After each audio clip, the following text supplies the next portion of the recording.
Olá, olá pessoas! Voltamos quinta-feira, agora sim o último vídeo do ano. Era para ser o Vencedores e Perdedores dos vídeos abertos, mas vai acabar sendo esse. Lembrando que para os membros já está no ar a prévia da semana 15, daqui a pouco eu falo sobre. Bom, a gente vem no momento de plantão, de emergência. Ontem eu estava tirando folga, fui aqui em São Paulo na Casa do Videogame, que é um lugar muito maravilhoso, que tem fliperama, tem jogos antigos. E aí eu esperei a poeira baixar para a gente ter todos os detalhes do que está acontecendo, do que vai acontecer e para fazer esse vídeo aqui. Antes de mais nada, se inscreva no canal, dê like no vídeo. Não, falando sério. Antes de mais nada, o que significa isso tudo? Significa que o Russell Wilson tem o seu divórcio com o Sean Payton e vice-versa. É muito, muito difícil que o Wilson volte para o Denver Broncos na próxima temporada. Por quê? Vamos na raiz do que aconteceu. O Russell Wilson foi para o banco, faltando 2 semanas, com o Denver ainda matematicamente na briga pela pós-temporada. Uma chance baixa, bem baixa, depois das 2 derrotas das últimas semanas, mas ainda na briga. Quando você coloca o seu titular no banco, com seu time ainda vivo matematicamente na semana 17, assim, tem alguma coisa por trás. E o que tem por trás? A questão, e acho que isso todo mundo já está sabendo nessa altura do campeonato, que se o Russell Wilson tiver lesionado em março, um gatilho extra de 37 milhões de dólares é adicionado dinheiro garantido ao contrato dele. Então, se o time colocou ele no banco para ele não estar machucado, para não ter um gatilho extra de 37 milhões de dólares no ano que vem, significa que o time não quer esses 37 milhões a mais, porque o time vai cortá-lo. Pelo menos essa é a decorrência lógica dessa situação. E a mesma coisa, e quando estava acontecendo, a primeira coisa que eu lembrei, a mesma coisa aconteceu no passado com o Derek Carr. O Derek Carr foi para o banco no Las Vegas Raiders, também no final do campeonato, por conta disso, por conta do gatilho contratual de lesão em março. Isso indica, portanto, que a curta passagem do Russell Wilson no Denver Broncos está chegando ao seu final. Dá para garantir? Não dá, porque são pessoas, a gente não está falando de uma coisa objetiva, de ciência exata, pode ser que eles se acertem, mas hoje a tendência mais forte, sem medo de queimar a língua, eu digo que é o Russell Wilson deixar os Broncos na próxima temporada. Caso contrário, não teria o porquê essa questão do gatilho. E aí vale uma menção que o que a gente tem de informação dos insiders nos Estados Unidos é que isso foi conversado com o Russell Wilson há algumas semanas, do tipo, cara, e aí? Vamos tirar esse gatilho contratual aí, né? Vamos seguir em frente sem esse gatilho, passo das quantas, estruturar. E ele não topou. Claro que quando esse gatilho foi dado, era de um Russell Wilson diferente, era daquele Russell Wilson chegado de Seattle, que a gente imaginava que fosse muito melhor do que o Russell Wilson de hoje. E aí, ele não topou, e ele fez partidas sólidas. Nada de extraordinário, mas algumas boas partidas nessa sequência, né? E a defesa dos Broncos, como eu destaquei algumas vezes, ela vinha sendo uma das melhores da NFL. Né? Os Broncos estavam vivos na briga pelos playoffs, e uma das melhores campanhas da liga, nessas últimas 8 rodadas antes da derrota contra os Lions, por conta da sua defesa. Uma defesa que roubava muito a bola do adversário, pressionando muito, e o Russell Wilson protocolar, o jogo terrestre tinha melhorado e tal. E aí, eu estava até vendo o Sport Center americano ontem, e esses dados são de lá. O Russell Wilson, nos últimos 4 jogos, ele teve 38 de rating, que foi o pior rating entre todos os quarterbacks que foram titulares nesses 4 jogos. O time teve 7 turnovers nesse período, estava cuidando melhor da bola como um todo a equipe, e nas primeiras 12 semanas, o que estava sustentando bastante o Russell Wilson não era o volume de jardas, era a razão touchdown interceptação, 20/4, que é excelente. E ele estava cuidando bem da bola e tudo mais. Desde a semana 13, 6 touchdowns e 4 interceptações. O rating dele saiu de 56, que não é nada muito extraordinário. O rating vai de 0 a 100, lembrando esse rating QBR, para 38. E o Wilson nessa temporada, quem é o Russell Wilson nessa temporada? É assustador ver o Russell Wilson nessa temporada. Parece um cosplay de Russell Wilson jogando. Parece alguém que a gente não conhece mais.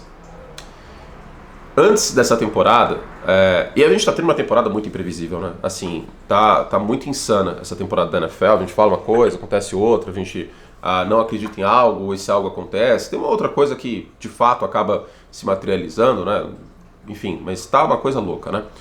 E, especificamente essa questão do Russell Wilson, eu acho que as nossas análises aqui no canal foram mais precisas, porque eu tava nem ao céu nem ao inferno. Eu não imaginava que o Russell Wilson ia ser o quarterback que foi ano passado, porque o Sean Payton, na minha visão, é um play caller melhor que o Nathaniel Hackett, chamando as jogadas e organizando a situação. Daqui a pouco a gente fala sobre o Sean Payton pessoa, tá? Mas o Sean Payton, como técnico, eu imaginava que ia ser um pouco mais de ordem na casa, que o time ia correr mais com a bola. A chegada do Mike McGlinchey de São Francisco como right tackle indicava isso, tá? O McGlinchey é muito melhor bloqueando para corrida do que para passe, etc. Ok. E também nem ao céu. Em nenhum momento, mesmo nos melhores jogos do Russell Wilson, eu imaginei que a gente fosse ver o melhor Russell Wilson, né? E que ele brigaria para o MVP algum dia de novo e tudo mais. Eu imaginava que ia ser um quarterback mediano. E se você pegar o rating dele de fato, aí da semana 1 até a semana 12, é um número médio, né? E ele teve uma produção muito boa em touchdowns, mas o resto é um quarterback médio. O Russell Wilson tem menos de 7 jardas por passe neste ano. O Russell Wilson não consegue esticar o campo verticalmente. Parece que ele consegue, porque quando acontece, está sendo uma jogada miraculosa, né? Aquela recepção do Troutman na endzone, algumas do Cortland Sutton neste ano. Aí parece que é um negócio assim, tipo, pô, esse é o Russell Wilson que eu vi. Agora, se você pegar o jogo inteiro, não é o mesmo Russell Wilson. Sim, lento no pocket. E eu brinquei nesse último jogo, né? Talvez eu tenha comentado o último jogo do Russell Wilson nos Broncos, que ele estava fazendo tudo lento. E parecia mesmo que ele tinha comido a ceia de Natal antes de ir para campo e foi pro Mile High. E, assim, no último quarto tomou um antiácido, tomou um Milanta lá, sei lá, e aí a coisa andou. Mas até o último quarto estava horrível a situação. Assim, tudo muito lento, processamento mental lento e tudo mais. E aí a verdade, na minha visão, é a seguinte: o Russell Wilson é um quarterback que ele produz muito melhor fora de base, fora do pocket, quando a jogada desmonta, do que quando a jogada está montada. Hoje ele é um quarterback, e ele nunca foi um quarterback ruim em Seattle. De 2013 pra frente, vai, dentro do pocket. E ele tinha mais precisão, ele tinha mais braço, ele tinha mais mobilidade. E hoje, o Russell Wilson é um quarterback que vive de flashes. Ele vive dessas jogadas estendidas. Se ele não consegue estender as jogadas, e se o front adversário consegue contê-lo no pocket, como o New England Patriots fez, ele fica um quarterback abaixo da média, abaixo da linha de Baker. Ele estendendo as jogadas, saindo do pocket, com um passe miraculoso e tudo mais, aí ele vira um quarterback acima da linha de Baker. Mas esses momentos não são o tempo todo que vão acontecer.